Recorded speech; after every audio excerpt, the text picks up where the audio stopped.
We are off property today with Beau, our mini schnauzer. Basically, this entire session is going to be without commands to see what his organic behavior is. Previously, it was just nonstop barking, like you couldn't hear yourself talk. So far, we've had a nice car ride, no barking in the car. He waited for permission to come out. And now we're walking down an alley that sometimes has dogs. So we're gonna see if seeing the dogs triggers any barking.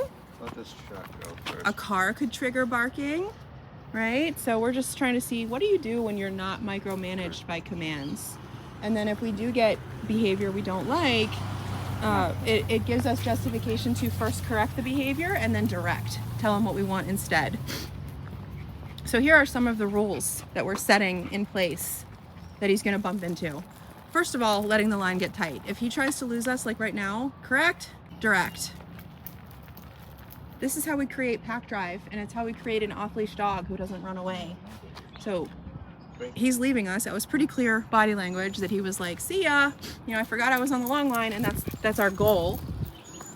So we correct him for leaving the pack, and then we direct him back. Stim, tone, and then he learns, oh, okay, when I'm out with these people, even without commands, don't let the line get tight. And so that's how we create a boundary. So he'll learn again in every direction. So notice this time he's a lot more aware of where we are. So if that line wasn't on, I'm pretty positive he would have been gone, right, Josh? It would have turned into a chase. So definitely creating an off-leash dog who's more aware of his people. Good, these are all check-ins. So even if we don't see any dogs today, it's still a beneficial session because of the awareness that we're teaching him. We like doing this off property because we like changing locations a lot. They start to recognize the training room, the front yard, the backyard, and they know they're in a session. So bringing them off property like this, look, he's on the hunt for dogs. He's on the hunt for something to bark to. We need a dog. All right, he's gonna get corrected if he doesn't start following us. We need a doggy. Yeah, you can tell he's just hunting for something to bark at.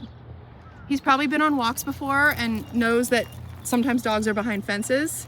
So he's looking, what can I bark at? What can I go have fun at? Those were all recalls, and now we're gonna work on the stay.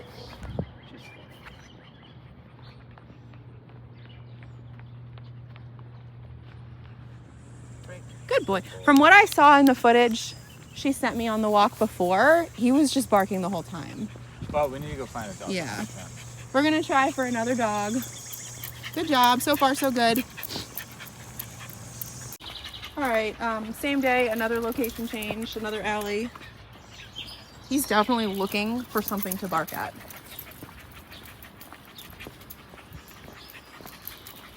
But notice what he's not doing anymore is trying to leave us. He's trying to stay close to the pack to avoid getting corrected on the e-collar stem.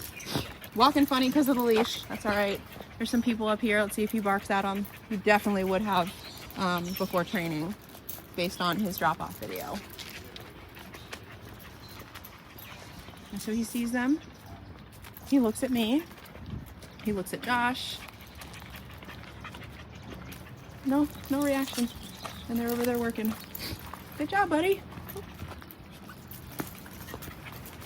Thought about going over there, chose against it. Good job, buddy. Good job, buddy. All right. And we're gonna change directions. Notice we don't tell him anything. He's gotta pay attention to us. If he would've kept walking the other way, let the line get tight, correct and direct. Trying to go over to the people. Chooses to come with us on his own. Wonderful. He's a really smart guy. He knows how to avoid the correction. All right.